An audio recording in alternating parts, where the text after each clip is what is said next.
Welcome back, everybody, to the Below Average Joe's MMA podcast, episode number 134. It's Monday. What was that? You know how it goes with the fingers. I'm still not quite sure. It flips me around. I'm trying to point at things. Yeah, your finger game is lackluster, my friend. Anyways, let's go with yes. It's Monday. That means we're back again with the MMA Weekend Recap. Before we get into the fight talk and all that beautiful hoopla, yes. Dominic, I want to check in with you. How was your weekend? I know that fantasy football, football season's back, guys. 'Tis the season. We are big fight fans. Obviously, it's a sport that we do a podcast on, so we are big fans. Right. Football was kind of our first love, so it always has a special place in our hearts. And I'm just excited to have this time of year back. But Dominic, you're a big fantasy football guy, so you had your draft earlier today. How did it go? Yeah, man. So it's that time of year. It's fantasy football season. We have our draft at Frickers every year, big buy-in draft. Play for lots of money. It's always a fun time. And I told Noah this off recording, so I'm going to let our lovely listeners and viewers know. I won back-to-back years, 2018, 2019. Last year, 2020, it was a bit of a sad year for everyone in the world, and it was for my fantasy team too. Started real bad, came on strong late, but it wasn't enough. So I'm looking for 2021 to be my bounce-back season, make 3 championships out of the last 4 years. I want to become the dynasty team, Noah. That's what I want to be viewed as. Just so everybody knows, my team name, by the way, is Dominators with the Dom, all caps. Pretty terrifying name, if you ask me. So you want to be a fantasy football manager? That's me right here, baby. But so that made my weekend. And funny enough, you have a fantasy draft this weekend as well. So yes, I do. If anybody notices me looking off camera, it might be because I'm making a pick or two. Because it's my fault. Because we were supposed to record this afternoon, and I took a little nappy. Nappy went a little too long. So Dominic, he had told me, hey, my draft's at this time. So I knew my draft was today. I didn't know what time it was because it wasn't set yet, but I knew it would be around this time. But I don't want to push this back, to like a real late night recording. So promise it won't get in the way of having us a good episode. But in case you see me looking off screen, you know why. I think it's impressive. But obviously, Dominic, if there's one thing that people love is hearing about someone's fantasy football team. That is actually the complete opposite of the truth. But anyways, let's get into the fight announcements. Let's do it. Only one here, and it's really just a replacement because we have a little Sergei trade here. True. Sergei Pavlovich is out of his scheduled bout with Tom Aspinall. In steps Serghei Spivac. Yeah. So two still top 15 heavyweights collide here. I think I like this matchup slightly more. I agree. Not that Pavlovich might be a better fighter than Spivac, but we just haven't seen him in so long that it's hard to really estimate what kind of fighter he's going to be when he comes back. And now that he's out again, it's like, man, I don't know what kind of fighter he might be kind of a shell of what he was looking like he could be when he kind of stepped away anyways. But Spivac, not necessarily a guy that I think has the potential of an Aspinall, but a guy who can definitely compete with this kind of level of heavyweights. And I do think he can give Tom Aspinall a good matchup here, a guy who will not shy away from taking a fight to the ground and really grind out a decision win. And, Aspinall hasn't really been proven. Yes, I know he did do a good job of getting a submission win over Andrei Arlovsky, which was very impressive, but for the most part, untested when it comes to his ground game. So I would like to see that be a little bit challenged here. We'll see if that actually happens. This is September 4th. So this is the card upcoming. Dominic, any thoughts on this one? Yeah, I mean, and anyone who's listened for a long time on this show knows how big I am on Tom Aspinall. Very excited to see what this kid can do. for the United Kingdom, like that market, and coming into this heavyweight division, kind of another new breed of fighter. So I think this is a bigger test for him against a guy that is really going to try and grind it out on the ground and pound him. So how can he kind of withstand that adversity here, because he's going to be tested. And it's a good test for Serghei Spivac as well, because Aspinall, number 13, if I'm not mistaken. So both guys fearing to crack into the top 10. I love this matchup. Yeah. That's all for the fight announcements, but really it's not. It's just the beginning. We just felt like this one needed its own headline, and that's because UFC 268, we had some big fights in the Big Apple, people. Right. And some of these have already been announced before. We've talked about them before, but I'm just going to go down here through them again. Our main event of UFC 268 is they run it back for the welterweight title. Kamaru Usman, Colby Covington, part duh. Part dose. Co-main event for the women's strawweight title. They also run it back. Rose Namajunas versus Zhang Weili, part duh. Then your feature bout, which honestly I was shocked that we got another title fight added here, because Justin Gaethje versus Michael Chandler felt like a very proper co-main. But I will happily take this fight being your feature bout. Also, Sean Strickland versus Luke Rockhold, Frankie Edgar versus Marlon Chito Vera. That's a banger, that one. Germaine de Randamie versus Irene Aldana, potentially the next one up for Amanda Nunes after Juliana Pena. Hold on, let me give Pena her respect. Perhaps the next person up for the winner of Nunes Pena. Let me give her some respect. Right. And Iaquinta, he's back. Everybody's favorite real estate agent, going up against the king, Bobby Green. So a few of these are fight announcements in a sense, and I think we'll start with the co-main event. Yes. Dominic, I know you have a lot of thoughts on this one. So Rose Namajunas, Zhang Weili, previously when they fought UFC 261, the roles were reversed. Weili champ, Rose number one contender. Rose knocked her out with a head kick in about a minute, 18 seconds of round number one. We thought Carla Esparza was the next woman up for this title. However, Weili is given another chance here. So I want you to give your thoughts in the same tone and manner with which you told them to me. Yeah, let me go off a bit here, ladies and gentlemen. So, okay. Immediately I saw this, and it's awesome that there's a title fight, don't get me wrong, but this was not the one. This is a miss in a couple aspects for the UFC, but I also understand why they did it. So I'll just start with that, since it's obviously the bigger fight than Rose versus Carla. It just is, because Zhang Weili is such a huge name. With the Asian market, she's a superstar. Everybody loved when she won the title in such dominating fashion. Then she had the fight of the year with Joanna Jędrzejczyk. So she did defend her title, but again, she got stopped in 1 minute and 18 seconds by knockout against Rose. And I thought the clear next step for Zhang Weili, run it back with Joanna Jędrzejczyk in a true number one contender fight. And then we'll get Rose versus Carla. And there's a huge storyline there. That was the inaugural women's strawweight title fight after the Ultimate Fighter. Carla Esparza beat Rose to become the first champion. So Rose is looking to get revenge multiple years later. It's at Madison Square Garden.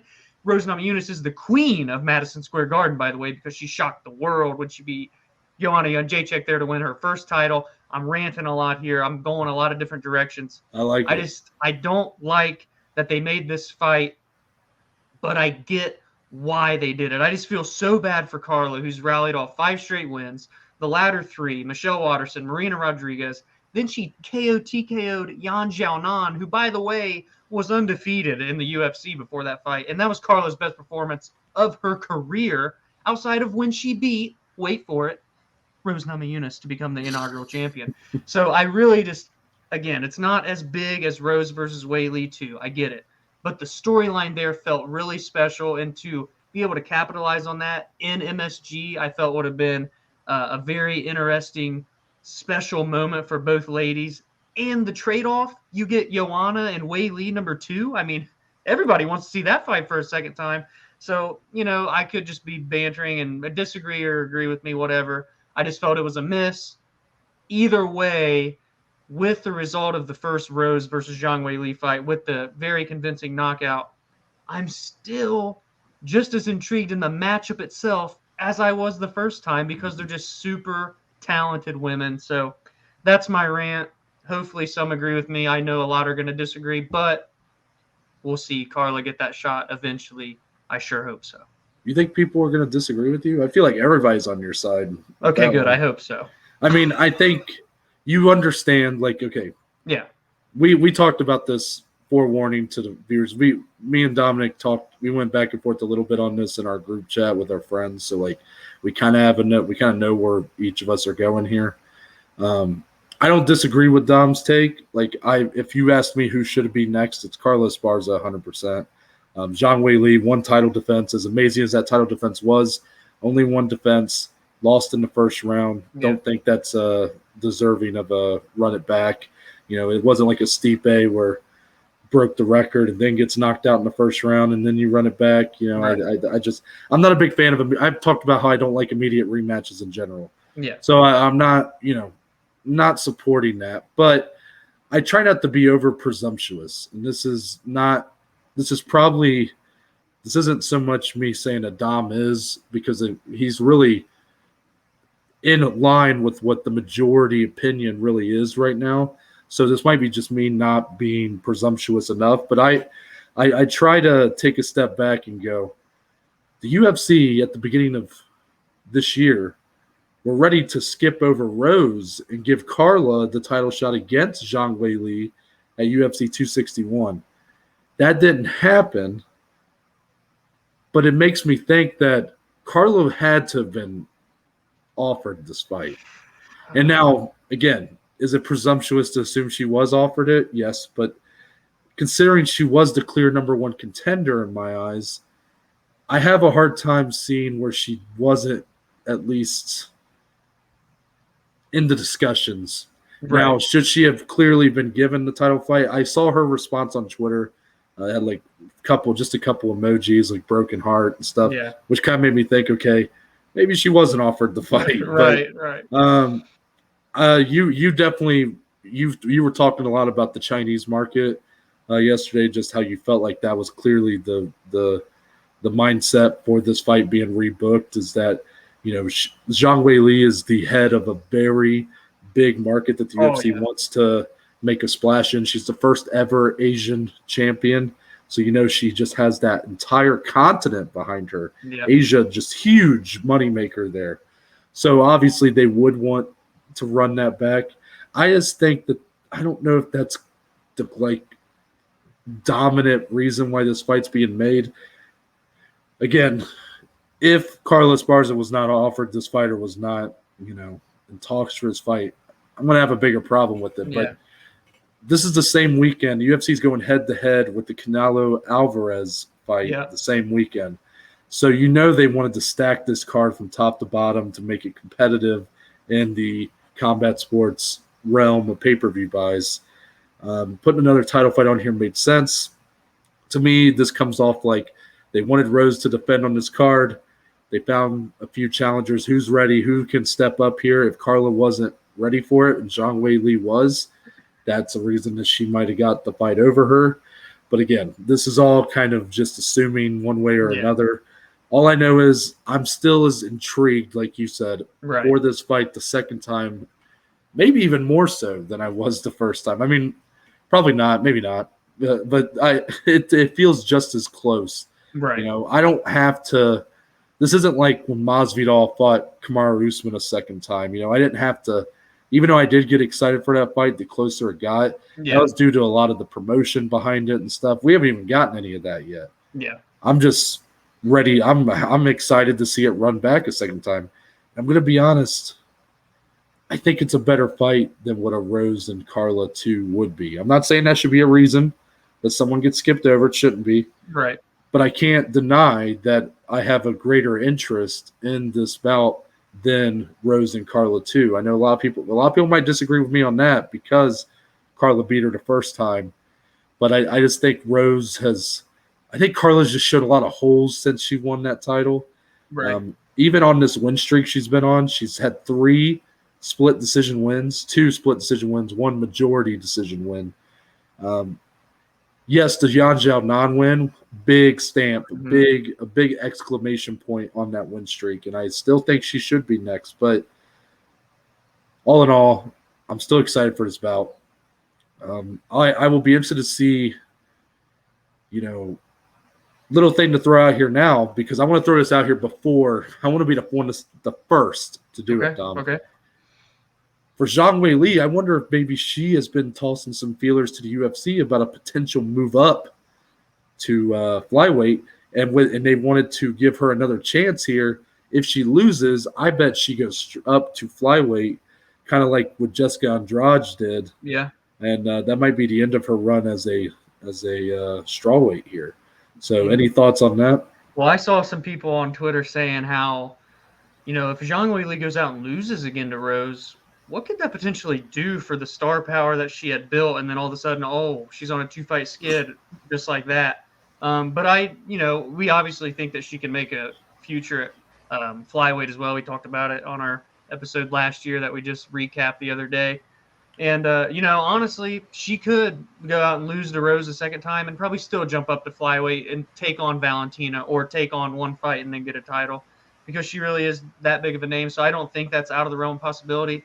I do just feel, though, man, that like a loss here, and again, if it were to come to Rose 2 times in a row, really hinders what she could become in that strawweight division. Hence your point of maybe flyweight could be next. So I want to focus more on the – I get – you're right about that could hinder what she could be as a strawweight.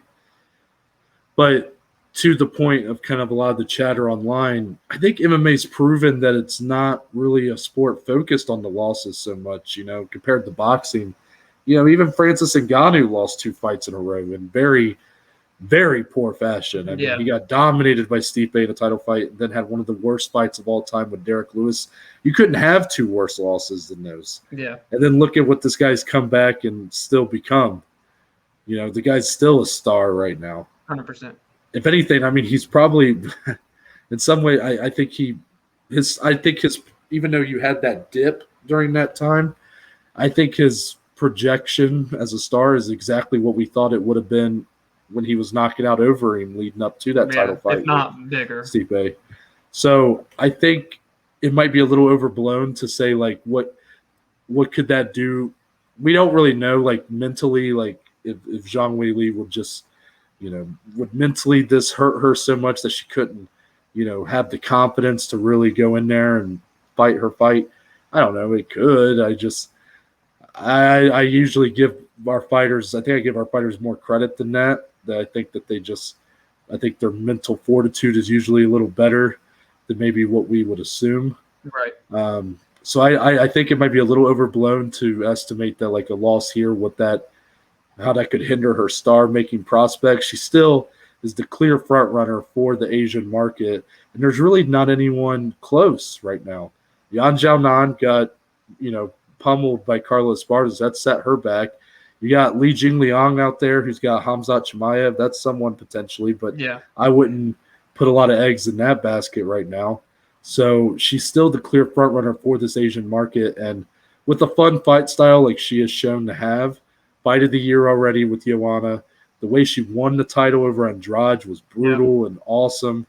And, even the fight with Rose, yes, she was on the receiving end of a highlight reel KO, but in some ways, like, she's just still involved in big moments, which I know, again, that's weird to say because she was the one that lost, but it's just a lot of fighters benefit from that, go out on your shield or finish people. Or, exactly. So, a lot of thoughts there.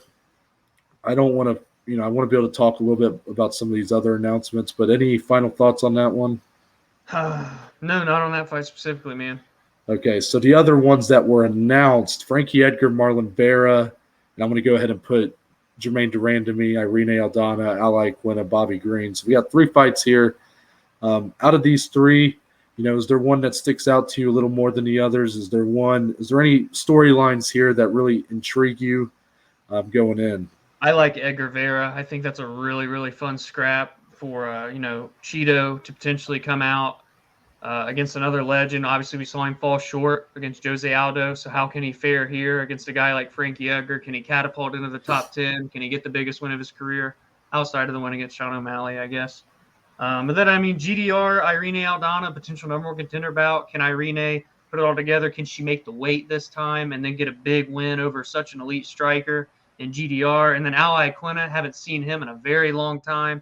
Bobby Green, he's one of the most active guys we've seen over the past year and a half. So two very opposites going to come in. I think that's a really fun scrap, too, for those that we haven't really got to break down Iaquinta now I think about it on this podcast because it's been so long. So for those of you that don't know about him, he's always in some fun scraps, and Bobby Green is too. So that's a fun one with two veterans.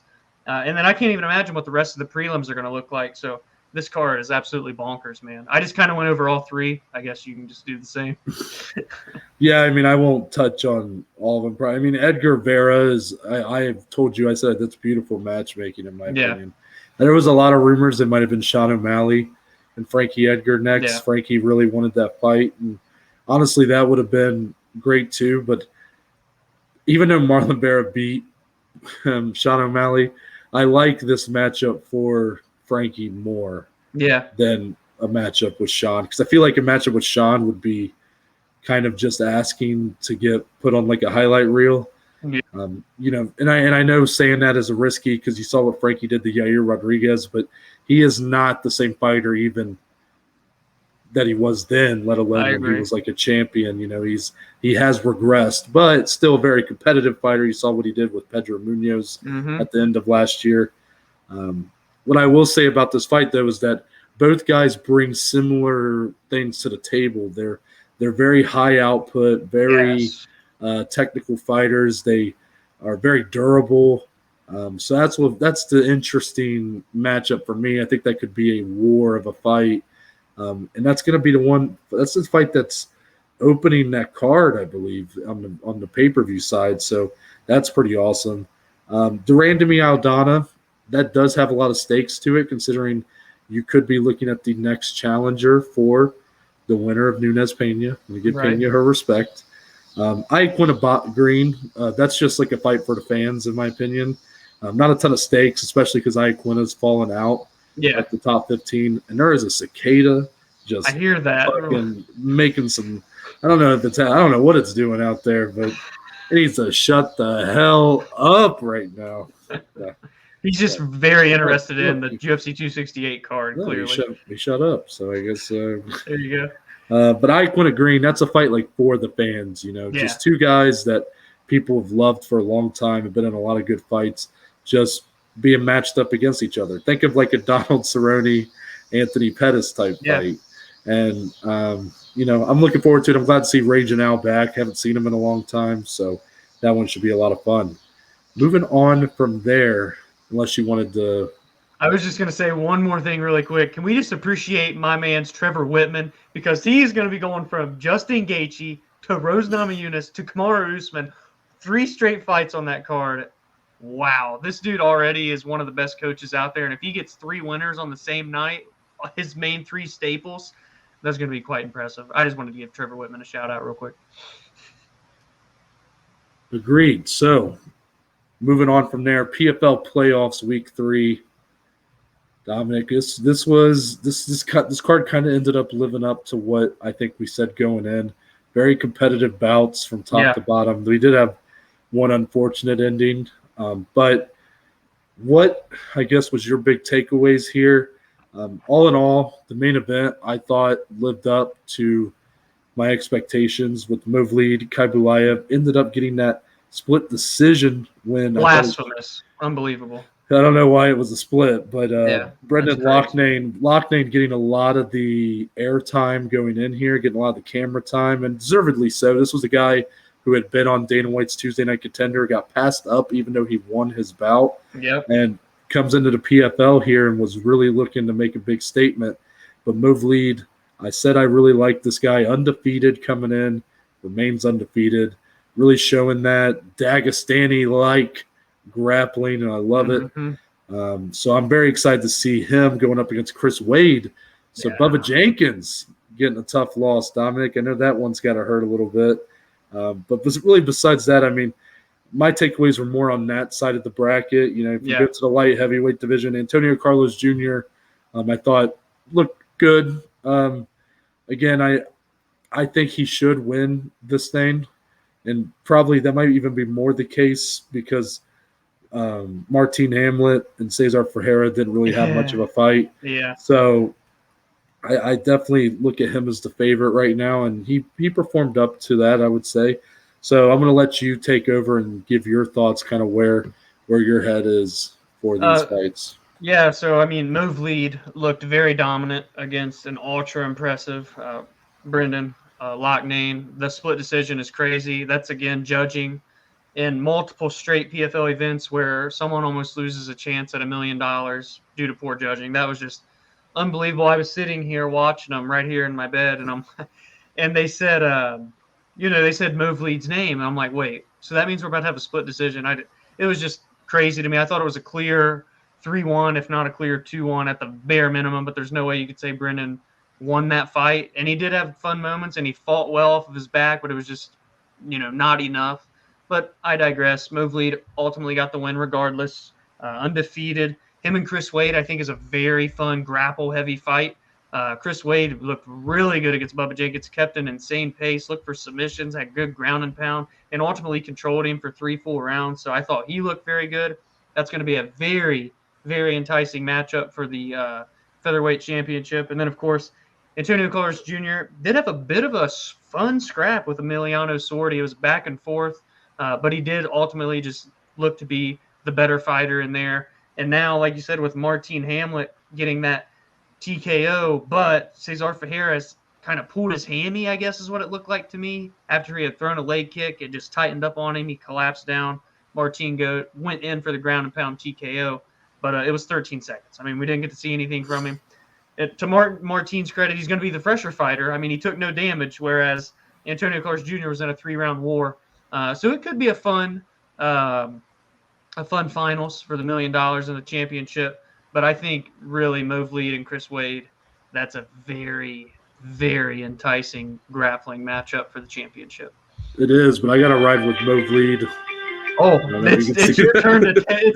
Who should know a draft, everyone? Well, I guess when they're listening. I was about to take DK Metcalf, and of course he gets picked right before I go. So Jonathan Taylor's available with my second pick. He's the top 10. He got picked right before me today, and I was pissed. But he's sharing the backfield with Marlon Mack. I'm not super. I think you do it, Noah. I like Najee Harris. Oh, I would do Harris over Jonathan Taylor. Yeah, we got Antonio Gibson on here. Calvin Ridley's on here as well. That's my guy. Joe Mixon, shout out to the boy. But yeah, I also drafted Joe Mixon. I'm probably going to take Najee Harris here with my second pick. I'm just glad people can really live in this I'm upset. moment. I want to turn my volume off. I felt bad about that because I was like not ready to move on. People are going to think, wait, did my podcast just change to Adam Schefter or something?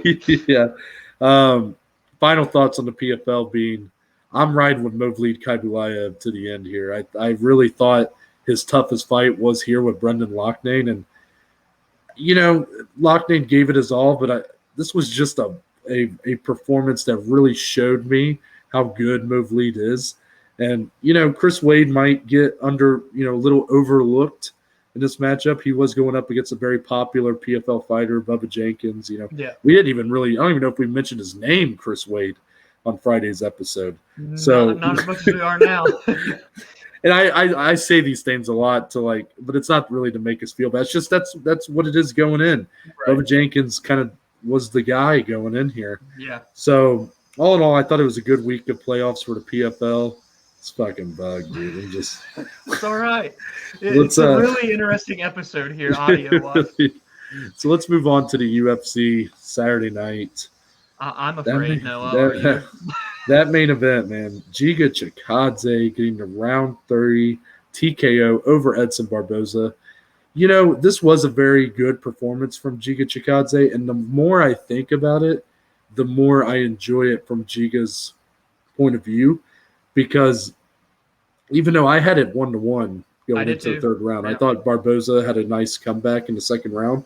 Yep. But it was so clear to me that for Giga, he was kind of allowing Barboza to get into his comfort zone.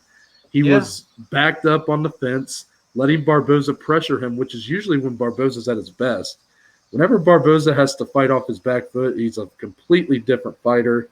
And here, I guess just that and that he was allowing him to just back him up to the fence. Like, when you really think about it, it's really impressive that he, was able to not really get landed on too much. I mean, Barboza had some decent shots, but overall, this was, completely Giga's fight for the most part. And the more you think about it, the more you let it simmer, in my opinion, the more it makes Giga look good, considering he was kind of fighting almost against what you would think he should do in the moment. And this guy is a problem for these featherweights. He's huge for these featherweights, so tall, so lanky in this division. I'm very excited what his future holds. Dominic, what say you? What were your thoughts on this fight? And also, who's next for the Georgian fighter? I mean, this guy is now, and I thought this was interesting. As much of a contender series guy as I am, I want to point out that I did not know this. Giga Chikadze lost on the contender series, but is now 7-0 in the UFC, man, all since the beginning of 2020, which makes it even more impressive. And now I think it's safe to say he's amongst the elite of this 145-pound featherweight division in the UFC. Was able to really just, again, implement his game plan, but also when he did allow Edson to have success in round 2, he was still able to weather storms, take shots. And then in round 3, it's like a reset, and he was right out of the gate again. And what did he finish him? 1:44 into that third round. So he was all gas, no breaks. He even had him locked into like an anaconda choke, then a Darce choke. He's like, I'm just going to let him go and finish him on the feet. And then he did that. So this man is truly well-rounded. We've not really seen his grappling, but we now know there's a little bit of offense there at least. I guess the next step is to maybe see how his grappling defense will take or come into play as he moves up this featherweight ladder. We know how great of a grappler the champion is if he ever wants to get up there. In his post-fight interview, man, I mean, the guy said, Dana, Sean, Mick, I'm ready. I want to be the replacement fighter for Ortega and Volkanovski. And while I respect it, that likely isn't going to happen. But then he's like, you know what? If I can't do that, there's this Hawaiian guy that thinks he's the best striker in the UFC, Max Holloway. I want to fight you. And I don't think that one will happen either, but I respect the guy anyway. He's showing that he's willing to take on the elite top-level guys in this division. He wants to become a champion. So take with that what you will. I think a more realistic battle, and there's 2 of them here, so I might steal one from you, but we can discuss. Of course. I know. Okay, well, I'll just take one then. I'll take one. No, it's fine. Go ahead, say both. Okay, good, because I really wanted to say both. So, Korean Zombie, I think, is an amazing fight, him and Giga Chikadze, and if that one can't happen, let's say that Max and Yair doesn't get rebooked. Ooh, Yair Rodriguez and Giga Chikadze is quite the interesting stylistic clash. 2 strikers going at it. It would be delightful. But either way, I think this guy really has championship material. It's just more about, can we see him truly face some adversity? Yes, Edson had his moments. He won the second round. But I want to see Giga into some trouble, withstand it, and then bounce back. And he's going to have to in order to become a champion one day. The sky's the limit for this man from Georgia, the country, not the state. Yeah, Dominic loves to take all the good fights. I'm sorry, man. I'm just kidding. No, they're great. They're great options. I thought Yair and Max already got rebooked. Oh, yeah, I guess it did get rebooked for November. So here we go. Korean Zombie it is. Yeah. Final thoughts here for Giga. I thought his call-outs, I thought he sounded really good. For a guy who's not a natural English speaker, I thought his call-out was, a lot of times they can sound a little off, when a guy doesn't speak English as naturally. You're kind of like, oh, they're trying. But here, he sounded very confident, not overconfident, not like bragging or anything, but just when he was talking about Max Holloway, you kind of felt it. It was like, oh, okay. Yeah. You could tell he felt a little slighted by Max. And he's like, comments. I'm the best striker. He's like, you called me a kicker. I'm not just a kicker. Yeah, and I will show you that. And I'm like, okay, I kind of feel that. Yeah, exactly. Do I think he's going to get Max Holloway next? Probably not, because, I mean, hey, look, I'm all down for him and Yair to turn this into a triple threat, put Giga in with them. But more than likely, the Korean Zombie fight's very interesting since it doesn't look like Korean Zombie probably won't be fighting someone ahead at this point. At least I wouldn't assume, even off his win over Dan Ige. For Chikadze, I also like Calvin Kattar. That's a tough fight for Kattar, though. Coming off of just that brutal loss he took to Max, to go up against a guy who might be just as good of a striker as Max. Like, I just think that's just such a tough fight to come back to, know. But, when you're at this level and in this division that's so stacked, like featherweight, sink or swim, man. Pick your poison, exactly. So, all in all, this checked off a lot of boxes for me with Giga Chikadze. I think one of the only – I'm not even necessarily too concerned with, the grappling, like whatever. We knew that wasn't going to be a factor here. I wouldn't even say offensively he should – I mean, yes, when he hurt Barboza, and Barboza kind of went for like a leg lock of some sorts and whatever. I mean, that was nothing to me. But to me, it's still the gas tank for Giga. The second round, he showed to be slowing down a little bit, and Barboza did start catching him more, because that was the big factor in the first round where Barboza just couldn't catch Giga. He was just a bit slower. So Chikadze was completely just able to move laterally and really just stay out of range. Second round, just a tad slower, just enough to where Barboza could catch him more. Third round, though, Chikadze hurt him bad, caught him with a really nice shot and didn't let up, chased him down. Really very smart, but, definitely went in for the finish. And that definitely shows a lot of growth in Chikadze's game. That's not the same guy that was losing on the Contender Series. This guy is very much more confident in his offensive skill set than he had shown to be prior. So I'm very happy to see that out of him. Well said. Following that, our kind of double co-main event, as I've been calling it here, we saw back-to-back fights to crown Ultimate Fighter season winners for the bantamweights and the middleweights. Dominic, I really enjoyed seeing the hype videos beforehand, so it kind of gave me an idea of who these guys were and stuff going in. Brian Battle gets the sub over Gilbert Urbina. Shout out Ohio boy Gilbert. Didn't know that going in, so that was kind of cool. Round 2, 2 minutes, 15 seconds.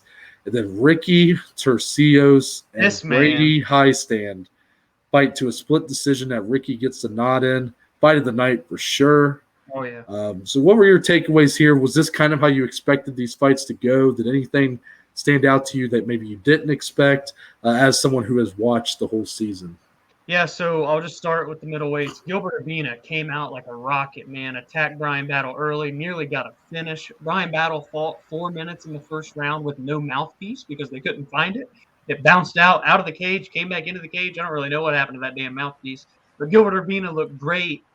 The problem was he came in on 10 days' notice. You knew he has to start fast, and if he can't get that finish, what's going to happen? And we saw what happened. Brian Battle submits him in the second round. I had actually anticipated a submission from Brian. He had came off of a submission against Andre Petrosky, who had also fought on this card back in the semifinals of Tough. And Brian is just so long, so rangy, good on the feet, but underrated as crap on the ground. And he showed it here, had a very nice submission win. And he's the middleweight Tough winner.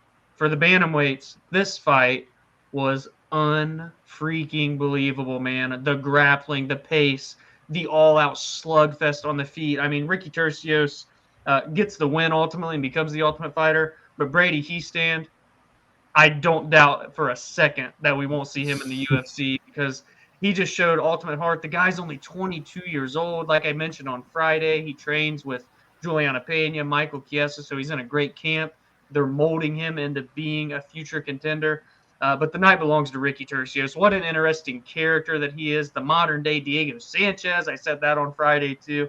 His post-fight press conference was so just inspiring to young children that want to become fighters and do big things. He's preaching world peace, and he's just such a laid-back, relaxed guy. in his post-fight press conference, he's singing the Eagles song. I forget what song it was. It might have been Hotel California. I don't remember. But he was just vibing. This man is a whole mood. So I love everything about pretty Ricky Tercios. This dude is going to be in some very fun fights in the future. What a great night to cap off the return of the Ultimate Fighter with 2 great finale fights. Yeah, completely agree. For Brian Battle, I really thought it would be pretty much one-way traffic for him here. This is again, I didn't watch the show. This is just kind of my thoughts going in. Battle, very interestingly, was the final pick of Team Volkanovski. A la Kelvin Gastelum. Yeah, it was for Volkanovski. So the show that he had been kind of the dominant force for that team in their middleweight division was pretty cool. Actually, Andre Petrosky, the guy who was like the first pick for Team Ortega from that division, was on this main card, had a win as well. So kind of interesting that he was on this card as well. But Brian Battle, Gilbert Urbina, I thought, since Urbina wasn't the opponent that we were supposed to have here, I thought there was a chance that it would just be kind of one-way traffic. But Gilbert early stunned Brian, took him down with some really nice, powerful takedowns, but wasn't quite able to get the job done. Once Battle got his wits about him, he was able to, yes, here comes the pun, battle back. I love it. And, getting that submission win in the fashion he did was very impressive. Sorry, guys, my microphone just fell off my desk. We're good. But obviously, the big winner of the night, Ricky Tercios, and really Brady Highstand. 22 years old is Brady. That guy's got a bright future too. But Ricky, I mean, modern day Diego Sanchez, correct. This guy is such a character, but came in looking for war, and war he got. And against a guy like Highstand, who, when you broke down this fight, Dominic, and I'm not saying this to I don't know, act like you were wrong or something, but just to show that I think Highstand overperformed here, was that you gave Highstand the advantage in the grappling and Tercios the advantage in the striking, but also mentioned that Tercios is very slick in his transitions off the ground. Right. Which kind of in my head told me that Ricky should be the favorite going in here. I'm sure he was. But I think Brady showed a lot on the feet too. He did, 100%. That, went to war. And for a lot of those grapplers, sometimes they can't take the punch that, you would think they could. It's just not in there. It's not natural to them. If you have that wrestling background, it's not natural to get punched in the face. But for Brady, he stood and traded. And it was nuts. It was awesome. I mean, also, I meant to do this at the beginning. Fuck Spectrum for that fight as well. Because I was watching it, and halfway through the second round, cuts out, goes black. I was sad right when the fight was really picking up, and I'm like, what the? I'm fumbling the remote in my hands, and then I immediately was had the light bulb go off. Spectrum. It's like Drake and Josh going Megan. Yeah. So I run out there, literally running in my skippies, and unplug the router, plug it back in, come in, fight's over. Oh, man. So I had to rewind it at the end of the night, watch it back, and hey, man, that fight was awesome. So I was happy to watch it. But yeah, shout out to those two guys. I'll be excited to see where they go from here, especially Ricky Tercios, I believe. Oh, yeah. Let's get into the rest. Really, this one could have been a headline itself. Daniel Rodriguez gets the unanimous decision win over Kevin Lee. Dominic, told y'all. Yeah, he called it, man. And you know what? We don't talk about betting on this podcast because you're not allowed to do that, I'm pretty sure. But and we can't do it in Ohio anymore. I do just want to mention that I did or did not give some advice to some people on some picks to make, and they went 2 for 2, and one of them was Daniel Rodriguez over Kevin Lee. So all in all, Kevin Lee looked really good early, round 1. Yeah. He was able to get the fight to the ground. Yep. And I thought that was going to be really – once I saw that, I went, I didn't like the way Rodriguez kind of went – he really kind of played into Kevin Lee's, he was circling straight into kind of the double leg zone. And I was like, that doesn't bode well for the rest of this fight. But after that, oh my gosh, the fight just completely flipped on its head. Oh, yeah. Basically, Daniel Rodriguez was just a pest this fight to Pieced him Kevin up, Lee. man. Kept the jab in his face, just kept the pressure on him, and Kevin Lee kind of welted. Yep. And he would try to go for a lot of takedowns, and Daniel Rodriguez was not having any of it. No more takedowns allowed. What a performance from Daniel Rodriguez. To me, this guy better be ranked in the top 15 come Tuesday. 1,000,000%. You know, I know Kevin Lee wasn't a top 15 welterweight, but by all means, this was a top 15 welterweight he beat here. And he deserves to have some recognition for that. Took this fight on 2 weeks' notice, put in a really good performance here against Kevin Lee. For Kevin, maybe we'll talk. Maybe we should talk about Rodriguez first and then get into Kevin Lee. So, Dominic, I'm going to let you start by gushing about Rodriguez, and I'll let you kind of pose the question about what do you want to talk about with Kevin Lee, and I'll let you do it that way. Well, I will not tolerate any more sleeping on Daniel Rodriguez, because if you do it anymore, you're on the wrong side of town, because this guy is as game as they come. To take such a bad stylistic matchup on paper on 2 weeks' notice says a lot about how game of a fighter Daniel Rodriguez is. To go in there, lose the first round convincingly, then bounce back, shut down the takedowns rounds 2 and 3. When he did get taken down one more time in the third, he found a way to get right back up. And then his gas tank was ultimately much fresher than Kevin Lee. Pieced him up on the feet, nearly finished him. He had him doing the spaghetti leg. That happens to Kevin Lee every now and again, I've noticed. Yes, it does. So Daniel Rodriguez is 1,000,000% a top 15 fighter. I felt he was before this fight, and I damn sure know that he is now. This man has won 6 fights since the start of 2020. He's 6-1 in the UFC. Could be 7-0. He had a very close fight with Nicholas Dalby. I digress. The most wins of any fighter in the UFC since the start of 2020 was 6. Just wrap your head around that really quick. And these are against pretty solid competition. I mean, Daniel Rodriguez has been in there with good fighters. And now there's going to be a ranking next to his name on Tuesday morning. At least I sure hope so.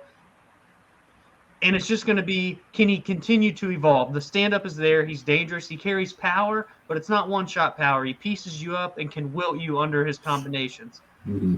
Can he continue progressing in his grappling defense? Because, again, to do this on 2 weeks' notice against Kevin Lee says a lot. So if he can continue to improve, this man very well could be a top 10 player one day. For Kevin Lee, what do you do with the guy? Because he's now experimented at 170 pounds twice. He's fell short both times, both relatively convincingly. I mean, he lost via sub to RDA. This was a decision, and he did win a round, but rounds 2 and 3 really weren't all that close, in my opinion, outside of the one extra takedown he had in the third. But can he even get down to 155 anymore? Because I always have felt, and I said this on Friday, that he does have top 10 talent and potential, but it can never all be put together, and it shows again here. And now he's at this weird crossroads where, can he make a career for himself at 170? Can he get down to 155 anymore? Because he's had weight cutting issues there before. And then here you are, now you're on a 2-fight skid to add on top of that. Lost 4 of his last 6, I think, in total. 3 of the last 5, something like that. You get my point. So it really is a hard question that I don't really know the answer to, but I'm just posing it because all the other MMA people are too. What to do with Kevin Lee? I really don't know, because the potential and the talent is there, but I just don't know if he can put it all together, man, to make a run. Yeah, this is a very tough question for me, because Kevin Lee didn't look bad in this fight. In my opinion, Daniel Rodriguez is better than he's been kind of given credit for. Guy kind of came out of nowhere in a lot of ways. Oh, yeah. 34 years old, wasn't expected to really make the impact he has already. So I don't know how far Daniel Rodriguez will go. I don't know where his ceiling is, but it's definitely higher than I thought it was before this fight. Mm-hmm. And I think that says something, but also for Kevin Lee, this is a guy that people were really looking at as like a potential future champion for a long time. And when you have those kind of expectations and really had fed into those expectations, I mean, he talked the talk. Unfortunately, he just hasn't been able to walk the walk in some of these bouts. I mean, in a lot of ways, his talking's what kind of got him to the dance. It's what got him some of his fights. The fight with Michael Chiesa was a bigger fight because of, don't you talk about my mom and all that stuff. And then he won. But then you saw, he was talking a lot of trash to Tony Ferguson. That's how he got put in an interim title fight, we all assume, because really, was Kevin Lee, should he have been in an interim title fight? Probably not. But he looked really good in that fight up until he had staph even in that fight. And yeah, he did. That kind of zapped a lot of energy out of him. But he looked really good. He was hurting Tony early in that fight. And Tony came back. But all in all, that's what Kevin Lee's been. He has showed so many flashes, but it's never been sustained greatness. And in the biggest moments, he'll falter. I don't even know. Yes, at the time was a big moment for him. Well, I was going to say Gregor Gillespie. That's probably the biggest. I mean, if you want to, really, the Tony Ferguson fight was the biggest moment. That was a title fight, technically. Yeah. And I wouldn't look at that as a falter because, again, he kind of stepped up and was like, I got staph, but I'm not turning this fight down. And I think he definitely performed a lot better than you would expect a guy in that situation to do. I don't know if I can say like that, like the way you kind of worded it, but I do agree in the sense of he hasn't met the expectations he kind of put on himself, and the fan base have kind of put on himself because of that. Even this week, I didn't hear a lot of this, but apparently he was talking a lot of trash to Daniel Rodriguez, telling him he looked small and stuff like that. Yeah. And maybe that's just a way to kind of pump himself up, but it doesn't look great when you can't back it up in the octagon. Yeah. And I thought Kevin Lee had kind of moved on from a lot of the cringy trash talk he was kind of doing there for a while. Yeah. But if you're going to do stuff like that, man, you're going to have to pay the piper, or whatever you want to call it, where when he doesn't win, people are going to come after him and show the receipts and be like, oh, you said this, but look what happened. I don't have that kind of ill will towards Kevin Lee. I like the guy. I think he's a great fighter. But it is a good question. What do you do with them? I think the last thing you do with them is take him back down to 155 pounds. I agree. Or if you do, like, no more making this jump. Like, you need to stay in one division. Yeah. Yeah. Luckily, I don't think he had any big injuries here. He lost the fight, but I don't think he took, like, a ton of damage. So hopefully we see him back a lot sooner than it took him to get in here from his fight with Oliveira, ACL and all that. So there is a bit of like, it feels like he's at a crossroads. It feels like he's kind of a man with no home right now, like just in no man's land.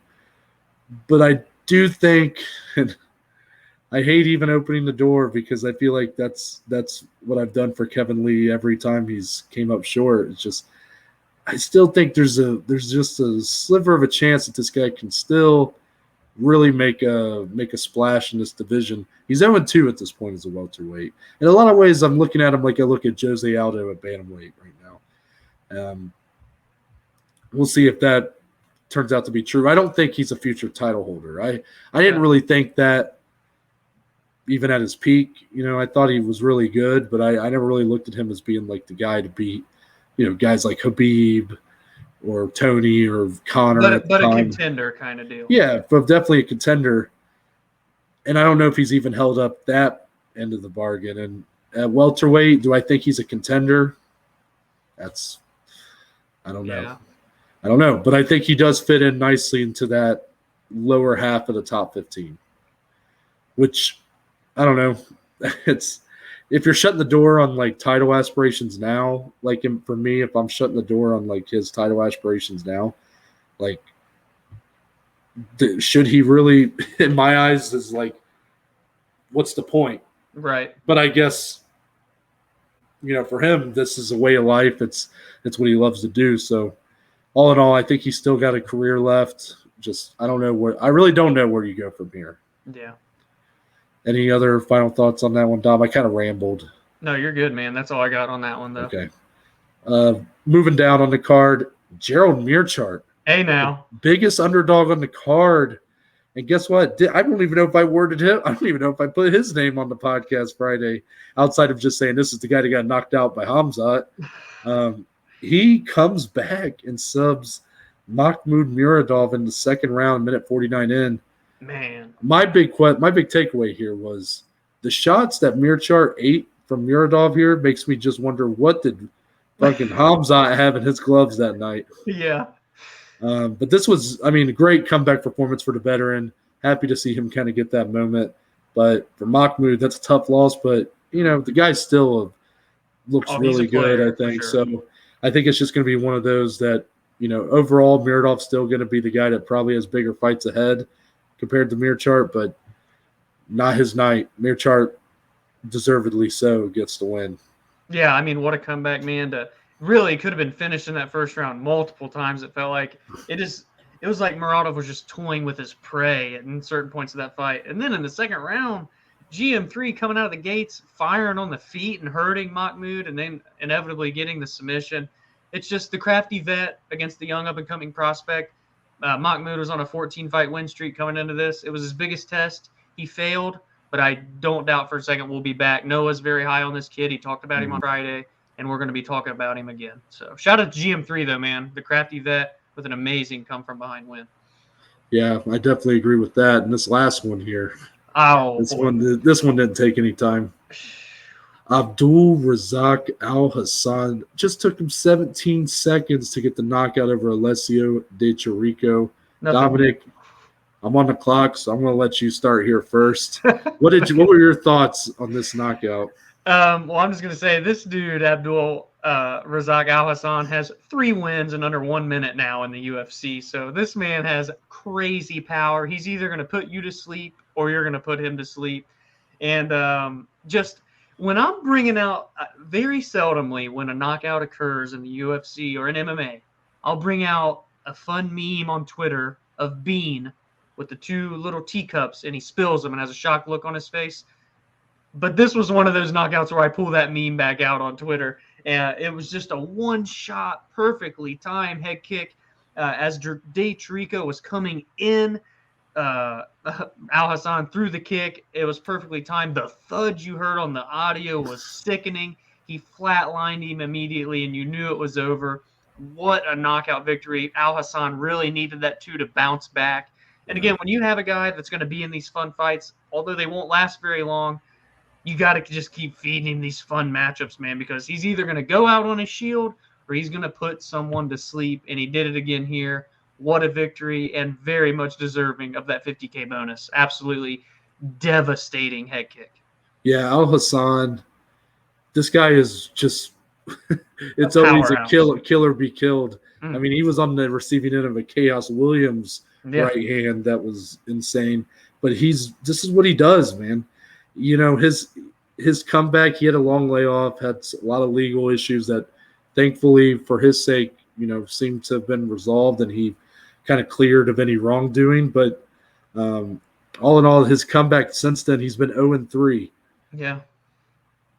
But here, man, I mean, going up against De Chirico, who was coming off his biggest moment of his UFC career, gets the head kick knockout of Joaquin Buckley. But, both guys still felt like they needed this win. Both very floundering, in this division. And to come out and make the statement like that, that's going to keep Al Hassan around for a little bit longer. He made weight, I believe, this time. That's been a problem for him. I think he had missed weight 2 of his 3 fights in his return. So I'm at least happy to see that for him. But there's not a ton to take away from here. But all in all, it was the knockout. This could be a knockout of the year contender. It is a very stacked lineup for this year, so I don't know if it'll make it.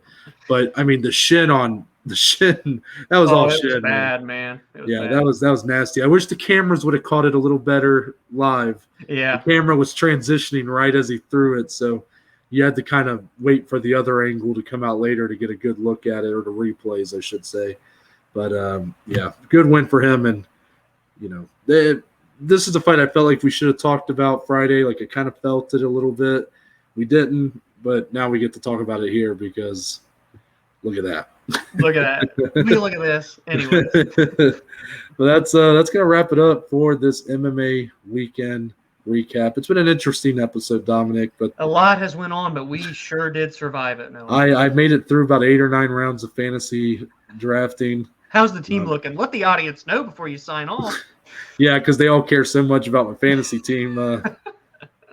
I would say we're looking pretty good, guys. Fair I'd like to think that recording this podcast while drafting has made my team better. There you go.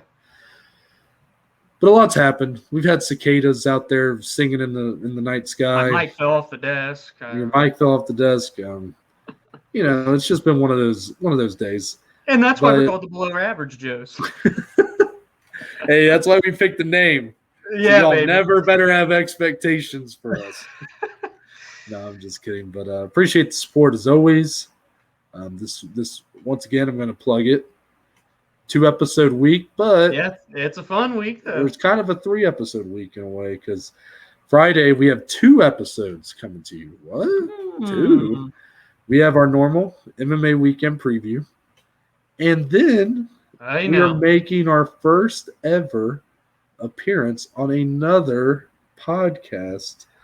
That being our good friends over at the Barely Critical Movie Review podcast. Each episode they essentially review one movie. A lot of times it's just they've usually picked just a very random movie. That's kind of their point. Their whole point is to try to find the best movie of all time. Yes. And we're going to try to help them. We'll be on episode 12 going over the Kevin James classic, Here Comes the Boom. So we get to talk about an MMA movie on there. I watched it on Friday. I know Dominic hasn't watched it yet, but I'm ready. Interesting movie to say the least, and I'm excited to talk about it. So that'll be coming out on Friday as well. Dominic is going to, as he always does with the social medias, he will be plugging that, I'm sure, everywhere. I'll make sure to plug it on a lot of mine too. Oh, yeah. And, it's going to be a really fun week. I'm very excited to go over there.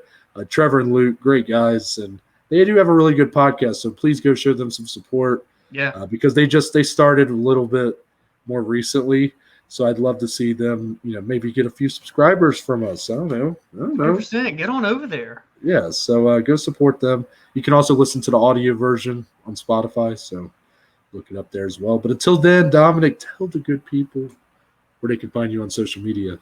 Find me on Twitter, on Instagram, at dslee14. Find our podcast on Twitter, on Instagram, at BAJ_MMA podcast. And as Noah mentioned, go show the Barely Critical Movie Review podcast some love this week. We're going to be hinting at it. Well, I guess it's not really hints because you guys know it's coming. But we're going to have a fun episode with them talking MMA and movies. What a collab it's going to be. Go show them some support. Get their numbers bumped up. And we're going to bring a banger of an episode on Friday. I love it. And for me, Twitter, Instagram, at ntbaker_. If you go to the link in my bio, it will take you to the link tree, which contains a list of links to all the platforms the podcast is on, along with social media platforms. So that includes the Twitter, the Instagram. I had to think about it. And Spotify, Google, and Apple Podcasts. It's all on there, baby. And there's a couple links for today's sponsor, Anchor. Shout out to Anchor, as always. Shout out. Leaving a voice message. Do it. Please. Do it. Yes. Can we get Shia LaBeouf on here to do that little cameo? You're like, yes. I just want it. That's all. I want one a week. Is that too much to ask? One voice message a week. Listeners, viewers, the Joey community, step up your game. Dude, I'm going to cry. Well, yeah, because I want our viewers to send in questions so bad I'm going to cry. Yeah, your guys are. Do you want us to cry on air? Is that what it's going to take? Because I can do it, maybe. Anyway, but there's also a link on there for becoming a supporter of the podcast. If you want me to get some cicada repellent, you can leave the minimum donation of $1.99, or so I can do some laundry. Right. Or so Dominic and me can get better internet, Fiber, all the fun stuff. Yeah. But again, you can find all of that on Twitter, Instagram at ntbaker_. That's it. We're out. We'll see y'all on Friday. That's a wrap. We're out of here.